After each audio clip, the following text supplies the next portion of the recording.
Welcome online class all student class 10th class high school के बच्चों के लेके हम उपस्थित हैं।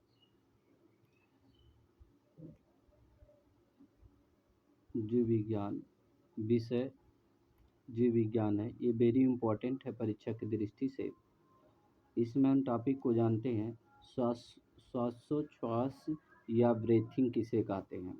तो गाइज देखिएगा कि ब्रीथिंग श्वासोच्छ्वास क्या होता है, जिसे ब्रीथिंग कहते हैं सांस लेने की क्रिया को। वायुमंडल की शुद्ध वायु का फेफड़े में पहुंचाने तथा अशुद्ध वायु का फेफड़े से बाहर निकालने की क्रिया को ही श्वासोच्छ्वास कहते हैं या ब्रीथिंग कहते हैं। जैसे वायुमंडल में जो शुद्ध वायु होती है फेफड़े में पहुंचाने तथा अशुद्ध वायु को फेफड़े से बाहर निकालने की क्रिया को ही श्वासोच्छ्वास कहते हैं। वेरी इंपॉर्टेंट है, बहुत सरल भाषा में है। आगे जानने का प्रयास करते हैं। श्वासोच्छ्वास तथा श्वसन में अंतर, ये भी वेरी इंपॉर्टेंट है।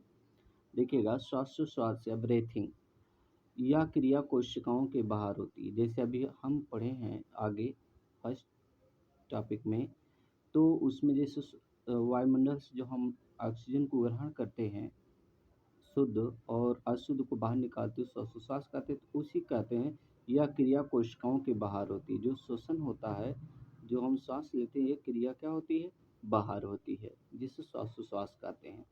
और उसी में जानते हैं श्वसन, रिस्पिरेशन जिसे बोलते हैं, वह क्रिया जो कोशिकाओं के कोशिका द्रव्य तथा माइटोकॉन्ड्रिया में होती है। ये देखिए वेरी इंपॉर्टेंट है। श्वसन जो होता है यह कोशिकाओं के कोशिका द्रव्य तथा माइटोकॉन्ड्रिया में होती है, लेकिन श्वासोच्छ्वास जो होता है ये कोशिकाओं के बाहर होता है। ये विशेष अंतर है। और इसके बाद दूसरा अंतर दिखेगा, यह केवल भौतिक क्रिया है, अर्थात ये वातावरण से होती है, इसलिए इसे भौतिक क्रिया कहते हैं। इसमें ऑक्सीजन युक्त स्वच्छ वायु ली जाती है। जो ऑक्सीजन हम लेते हैं और लेते हैं, उसी को हम कहते हैं भौतिक क्रिया। तो युक्त स्वच्छ वायु ली जाती है तथा कार्बन डाइऑक्साइड तथा CO2 शरीर के बाहर निकल जाती है। जैसे हम क्या करते हैं, ऑक्सीजन को ग्रहण करते हैं और कार्बन डाइऑक्साइड को छोड़ने का कार्य करते हैं। इसी को हम श्वासोच्छ्वास क्रिया के नाम से जानते हैं। यह सेकंड इसका जो अंतर हुआ।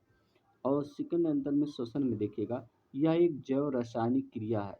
इसमें ऑक्सीजन की उपस्थिति में ग्लूकोज का ऑक्सीकरण होता है। यह जैव रासायनिक क्रिया है जिसमें ऑक्सीजन उपस्थित रहेगी, लेकिन उसको उपस्थिति में ग्लूकोज ऑक्सीकरण की क्रिया हो जाती है, अर्थात ऑक्सीकरण होता है। एक रासायनिक क्रिया है श्वसन, एक भौतिक क्रिया है। ये सब समझ लीजिएगा कि श्वासोच्छ्वास एक भौतिक क्रिया है और श्वसन एक रासायनिक क्रिया है। देखिएगा, इस क्रिया में विकारों की आवश्यकता नहीं होती। इसमें एंजाइम्स कोई भी विकार उत्पन्न नहीं होता श्वासोच्छ्वास। लेकिन देखिएगा, श्वसन में इसमें विकार की आवश्यकता होती है, अर्थात विकार उत्पन्न होता है या आवश्यकता होती है। नेक्स्ट देखिएगा, चौथा, ऊर्जा उत्पन्न नहीं होती है। अगर ये भौतिक क्रिया है श्वासोच्छ्वास से, लेकिन इसमें कोई जो है ऊर्जा उत्पन्न नहीं होती है। लेकिन अगर हम देखें श्वसन में, इसमें ऊर्जा उत्पन्न होती है, अर्थात व्यक्ति को शक्ति प्रदान होती है।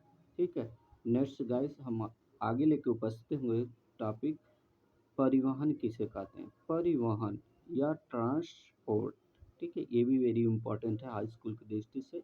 और आप लोग सभी लोग लाइक सब्सक्राइब कर दीजिएगा। Okay, thanks.